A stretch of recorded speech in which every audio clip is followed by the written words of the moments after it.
The science is coming through. The science has been there forever, the same as there's been science around smoking. But, it's a number one carcinogenic. It leads to all sorts of different types of cancer, specifically breast cancer. People don't realise that. It is holding people back, and it is causing problems in people's lives, even at a moderate level. That's the thing. I'm trying to get people into the mindset. It's not about waiting until there's some problem to address alcohol. Address it now, because you'll be, and I say this a lot, an even better parent, even better at your job, even fitter, even faster. And the key word there is even. It's not to say that you're not already a brilliant parent or you're not already brilliant at your job, but I guarantee it, you'll be even better. Yeah. When you remove the booze, it's a total no-brainer. And it's not about giving up forever as well. That's the thing. It's about transforming the relationship with it. So if you do want to drink once or twice a year at the cricket with your mates, make it once or twice a year. That's not the end of the world. That's still amazing, right?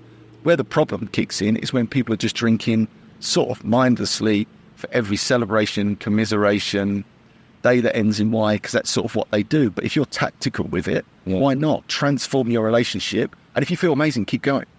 Have you just picked the right message at the right time, do you think? Absolutely. I think we've got really lucky in that sense, but lucky in a really good way, in a positive way, because when we looked at this 5 years ago, where I stopped drinking 5.5 years ago, and it's probably 6 months into that alcohol-free adventure, I thought, do you know what? I want to share this with people. I'd lost 3 stone in weight. Talking of heart rate, my resting heart rate went from 68 back down to 44. Did it? Yeah, it was amazing. So I lost... How do you measure that then? That was with my cardiologist. Just to expand on the story, so 6 years ago, my dad had a treble bypass. My 2 brothers and I got tested. I had heart disease. Not good in your mid-30s. What form did that take? Clogged arteries? Yeah, so via a calcium score, I should have been a 0, should not have been on the score. My 2 brothers are 0. I was a 6 or something, right? And it goes up into the hundreds. But basically, got heart disease. Yeah. That was a big awakening as well. But at that stage, I'm 3 stone heavier than I am now. My body fat was 35%. I was drinking, like I was saying, doing everything wrong, stressful job, eating crap diet, not exercising, all of those things. Then I started out on this wellbeing adventure, this alcohol-free adventure. I went back to that same cardiologist 2 years later, and he was like, this is astounding. He couldn't get his head around the fact that, all my lifestyle changes had made such a difference. So my resting heart rate went from 68 to 44.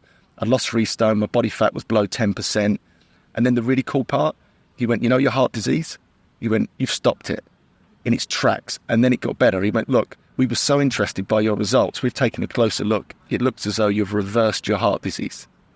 A part of that was the plant-based diet. I'm convinced by that as well. I haven't mentioned that yet, but I moved towards a plant-based diet because I knew it would be the best diet for me, having had problems with my heart, plus all the lifestyle changes that I've made. It culminated in reversing heart disease. It's pretty cool, isn't it? That's bloody amazing. Yeah. I'm surprised you haven't got one of these trackers now, because bearing in mind the fact you've had some great results with heart rate, it is quite addictive to see. I mean, I noticed, for example, that my heart rate can be elevated if I've watched TV late, for example, and that kind of thing. Or certainly if you eat late, that has a big impact on heart rate variability overnight. The alcohol-free message. 5 years ago, no one was really talking about it. But even in the last year, it's gained so much traction. Alcohol-free alternatives are everywhere now. Yeah. They're totally stopped. My local bar in Shenfield, in Essex, the lot has Heineken 0.0 on draft. Yeah. How cool is that?